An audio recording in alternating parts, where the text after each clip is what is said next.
पर वो लोग जैसे हमने कुछ सुना है कि हमारे कुछ फ्रेंड्स थे जो कजाकिस्तान में थे और वो लोग डेटिंग ऐप से लड़की से मिले, तो वहाँ के लोकल्स आ गए लड़के कि तो उस लड़की को भी डांट रहे हैं कि तू इसके साथ क्यों घूम रही है, लड़के को भी कह रहे हैं तू हमारी कंट्री की लड़की के साथ क्या कर रहा ये है। हो तो सकता है। ईरान में भी इतना जैसे स्ट्रिक्ट है, तो वहाँ पे भी ऐसा तो नहीं होता? ईरान में ऐसा नहीं सुना। हमने ऐसा सुना है कि वहाँ मॉरल पुलिस होती है, जो अगर कोई लड़का लड़की होते हैं तो वो पूछते हैं कि ये कौन है, तो वो झूठ मूठ में बोल भी देते हैं कि ये मेरा भाई है। या अगर कभी होटल चेक इन करना होता है उन्हें, कपल्स को अनमैरिड, तो वो फेक मैरिज भी करते हैं। ऐसा सुना है आपने? मैं मतलब एक दो बंदियों से मिला ईरान में।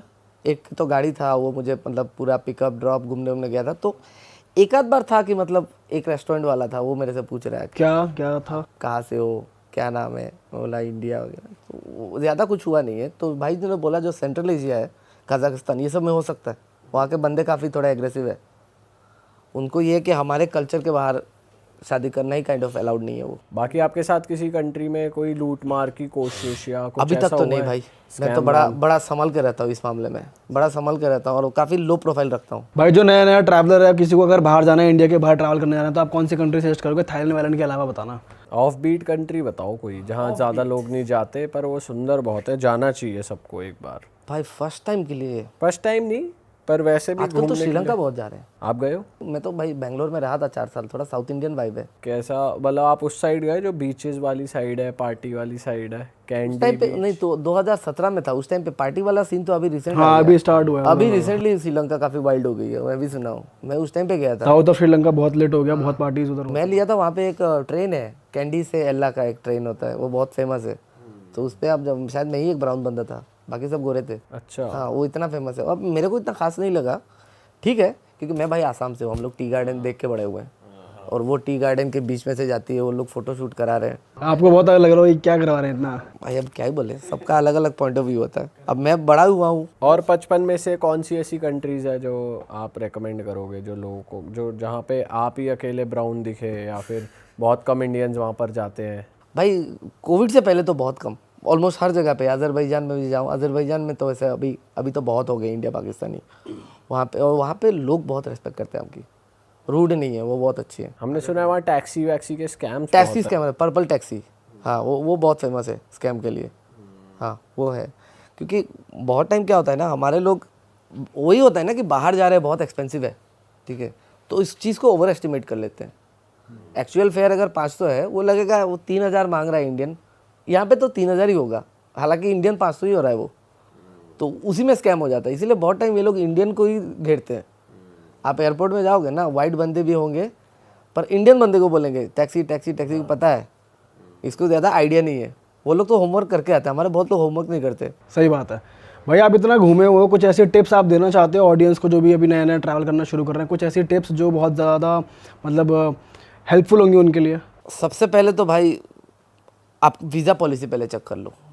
ये एक चीज़ है कि अगर मैं गया था आज श्रीलंका में या कहीं पे वीज़ा ऑन अराइवल था, तो आप जा रहे हो 6 महीना बाद, आप पता कर लो अभी है कि नहीं, क्योंकि ये कभी भी चेंज हो सकता है। ठीक है, आज अगर सपोज़ अभी चाइना के साथ इंडिया के रिश्ते अच्छे हो रहे हैं, अभी डायरेक्ट फ्लाइट आ रही है, क्या पता कल अभी चाइना नेक्स्ट ईयर हम लोग को ई वीज़ा दे दे या वीज़ा ऑन अराइवल दे दे। तो आप अगर इस बेसिस पे कर रहे हो कि हाँ वीज़ा ऑन अराइवल है, टिकट कर लिया, फिर पता एयरपोर्ट पे जाके पता चल रहा है सर वीज़ा, बोले वो तो अराइवल है, नहीं अभी तो वो लास्ट मंथ से तो अभी चाहिए होगा, आप तो गए। आपके साथ हुआ ऐसा कुछ? नहीं ऐसा, मैं तो भाई इस मामले में थोड़ा होमवर्क करके जाता हूँ। आपके यहाँ देख लीजिए, ये होता ना, आप बता रहे थे कि आपने ई वीज़ा लिया था आर्मीनिया का, फिर आपको वहीं से जॉर्जिया में तो बहुत, भाई इस बार के बता रहा हूँ, वो एक भाई मिले थे, उनको भी एंट्री डिनाई हुआ था। तो वो भाई वो 3 साल से बिजनेस कर रहा वहाँ पे, पूरा लीगल। बोल रहे भाई मैं 6-7 बार आ चुका हूँ, ठीक है, इस बार एंट्री डिनाई कर रहे हैं।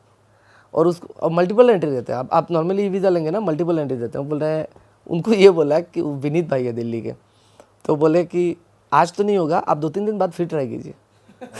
ये पता नहीं क्या लॉजिक है। जा चुके हैं वो। हाँ, क्योंकि वो बिजनेस कर रहे हैं ना, उनका आना जाना लगा है। फिर तो नहीं करना चाहिए भाई, अनप्रेडिक्टेबल है। स्टूडेंट्स लोगों को डिनाई कर रहे हैं। रीजन कुछ नहीं देते, ये बस बोलते जाओ। पहले तो आपका ये होता है ना कि आपको ढूंढेंगे कुछ, आपके पास ट्रैवल इंश्योरेंस है कि नहीं, ये कि नहीं, तो बहुत टाइम आपको ऑब्वियस हो जाता है कि ये कुछ ढूंढ रहा है, एक चीज़ मिल जाए, अच्छा एकोमोडेशन नहीं है, ट्रैवल इंश्योरेंस नहीं है, फिर तो नहीं होगा।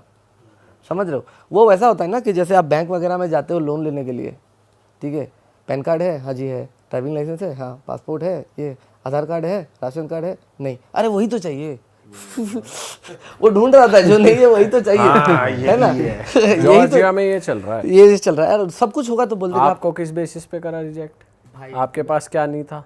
भाई मैं तो सब लेके गया था, बैंक स्टेटमेंट तक लेके गया था नया। बताओ। और भाई ये तक मैं बोला दिसंबर का साउथ अफ्रीका का टिकट है मेरा, मुंबई से राउंड टिकट, मतलब मुंबई से जाना फिर वापस मुंबई आना, दिसंबर में। अभी चल रहा है अक्टूबर। मैं तुम्हारे कंट्री में क्यों बसूँ भाई, मुझे मुंबई से जाना भी तो है। समझ रहे हो? तो उनको ये है ना कि सोलो इंडियन ट्रैवलर वो लोग वेलकम नहीं करते, सिंपल है। अगर हम ग्रुप में जाएं? ग्रुप में जाए तो चांसेस है, अच्छे चांसेस है, एंड गारंटी तो नहीं दे सकता भाई। और फैमिली को कोई प्रॉब्लम नहीं करते वो लोग, या आप स्टूडेंट हो तब आपको कोई दिक्कत नहीं है इन जनरल। एंड भाई और एक आप बता रहे थे, और भी कोई ट्रैवल टिप्स आप बताओ। हाँ, एक तो वीज़ा का आप पता कर लीजिए, दूसरा आपको ये मतलब मेरा जैसे कुछ कुछ ट्रैवल पेज में फॉलो करता हूँ, या मेरे कुछ दोस्त हैं जिनको पता है, अचानक से कोई डील आती है तो वो लोग मुझे बोलते हैं ज़रूर, अचानक से आपको कोई एक डील मिलेगी। अभी जैसे फिलीपींस में आप इन जनरल में गया था जब, आपका 16-17 हज़ार पड़ता है। अभी कोलकाता से अभी कुछ दिन पहले देखा मैं 7,000 है मलेशिया से। तो ये डील आपको उस टाइम पे ग्रैब करनी होगी, ठीक है। अब शेंगन के लिए भी होता है, स्पेशली आपका इटली, रोम में या हंगेरी वगैरह में आपको अचानक से मतलब ऐसी डील मिल जाएगी, एयर अरबिया दे रही है, पर वो बहुत कम टाइम के लिए। पर हम लोग को दिक्कत है ना कि आपके पास ऑलरेडी वीज़ा है कि नहीं, तब तो आप नहीं कर सकते। वीज़ा लगाने का प्रोसेस ही 1 महीने का है, पूरा डॉक्यूमेंट सबमिट करो उधर। ये है ना कि जो आपको बोला था कि तुम्हारा वो ढूंढते हैं जॉर्जिया में, जो आपका क्या नहीं है क्या नहीं है, ठीक है। जो आपको बैंक में भी मैंने बोला था ना, आप लोन लेने जाओ आपको घुमाएंगे। अब बैंक का तो हम लोग SBI का बचपन से ही सुनते आ रहे हैं, काउंटर इसमें जाइए, फर्स्ट फ्लोर में जाइए, पर इसका एंडिंग कोई नहीं बताता। मैंने एक चीज़ देखा है, ये एंडिंग आप शायद रिलेट कर सकते हो। आप कोई BSNL स्टेट बैंक में गए, वही शुरू, ऊपर जाइए, इसमें जाइए, ऊपर जाइए, ठीक है। फिर बात स्पेशली फ्राइडे को होता है ये, ठीक है। आप जाएंगे, पूरा घुमा दिया, इसमें जाइए उसमें जाइए, लास्ट में ना आपको काउंटर में एक नाम चिपकाएंगे, सरोज जी को ढूंढिए, ठीक है। और आप बाद में जाइएगा, वो सरोज जी उस दिन होता नहीं है, वो दिल्ली गया, मंडे को आएंगे। ये देखना अक्सर होता है ये लोग कि हाँ मतलब अब तू निकल, अब मंडे को आप दिमाग मत खा, कोई एक ऐसा कैरेक्टर चिपकाएंगे जो उस दिन आया नहीं है। तो ये जॉर्जिया में होता है ऐसा? जॉर्जिया में आपको हाँ मतलब आप सोलो काउंटर टू काउंटर करवाते? नहीं, काउंटर टू काउंटर नहीं है। हाँ, ये एक चीज़ तो मैंने देखा है कि मतलब आप सोलो जाओगे या जब डाउट है तो इमिग्रेशन की जो लड़की थी वो सब डॉक्यूमेंट चेक की, सब ओके था। फिर देखा वो साइड में देख रही है, वहाँ पे 2 उनके सीनियर सुपरवाइज़र बैठे हुए थे, वो लोग सिग्नल देते हैं, ठीक है।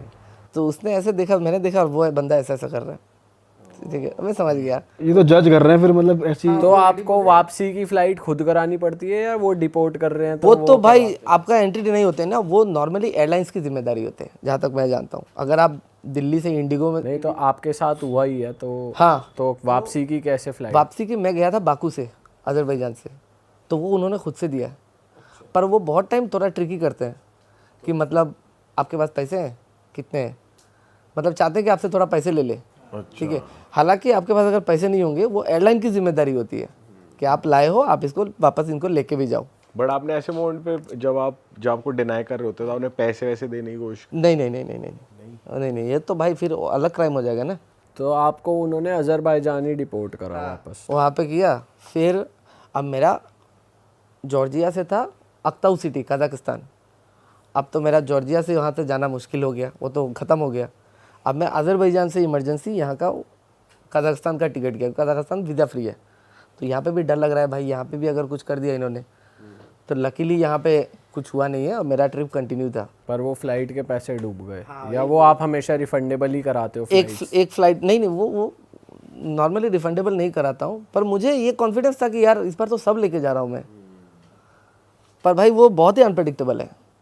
तो कहाँ 2019 के बाद 25, अब नेक्स्ट शायद 10 साल बाद जाऊँगा, देखूंगा चेंज हुआ है कि नहीं। अब वैसे आप नेक्स्ट कहाँ जा रहे हो? अब आपका नेक्स्ट तो अभी साउथ अफ्रीका डन है, नमीबिया का वीज़ा निकल गया, तो मैं वो भी बीच में नमीबिया शायद हफ्ता 10 दिन के लिए जाऊँगा। नमीबिया भी बहुत अंडररेटेड है। साउथ अफ्रीका में कहाँ जा रहे हो आप? साउथ अफ्रीका में जोहान्सबर्ग, केप टाउन और डरबन। भाई जोहान्सबर्ग तो क्राइम कैपिटल कहते हैं। साउथ अफ्रीका भाई काफ़ी हद तक। तो ऐसे क्यों भाई, क्यों जाना है आपको क्राइम वाली जगह? अभी भाई न्यू ईयर के लिए आप लोग भी तो ढूंढ रहे हो ना। पर हम तो सेफ कंट्री ढूंढ रहे हैं जहाँ इंजॉय कर पाए।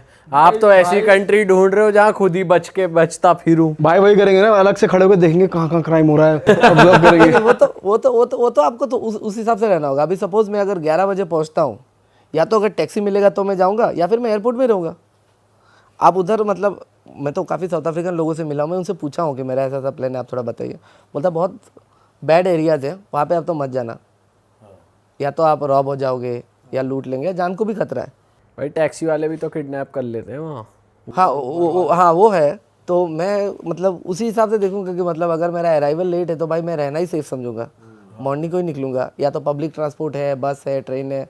बट आपने क्या सोचा, कैसे एंजॉय करोगे आप वहाँ पर? भाई वो तो आप हॉस्टल में जाओगे, काउच सर्फिंग में जाओगे तो आपको तो मिल ही जाएंगे। और ट्रैवल में यही बेस्ट है ना, आपको लाइक माइंडेड लोग मिल जाते हैं। अब मैं अगर अपने होम टाउन में जाता हूँ इसीलिए मुझे अच्छा नहीं लगता है कि हमारे देश में तो ट्रैवल का मतलब ठीक है, बेसिक है, पर नॉर्मली बात होती है पॉलिटिक्स की, क्रिकेट की, मूवीज़ की, और जिसमें मैं घुल मिल नहीं पाता हूँ। आपको किस बारे में बात करना पसंद है भाई गर्ल्स के अलावा? अरे भाई क्या बात कर रहे हो यार, वो तो तुमने शुरू की थी, तुम ऐसे ही फंसा रहे हो मुझे। भाई वो तो भाई आप सब 90s के हो, हम लोग तो मूवीज़ देख ही बड़े हुए ना, तो मूवीज़ का भी बहुत मतलब 2017-18 तक तो मैं काफ़ी देखता था, अभी कम हो गया। पर उस टाइम पे मतलब टीवी पे आता था सुनील शेट्टी, अक्षय कुमार की मूवी, ये सब हम लोग तो सब नहीं देखा है। हमारा है टाइप। वक्त हमारा टाइम, सबकी स्टोरी काइंड ऑफ एक ही जैसी होती थी ना। बेसिक कॉन्सेप्ट यही होता था, बदला, बाप को मार दिया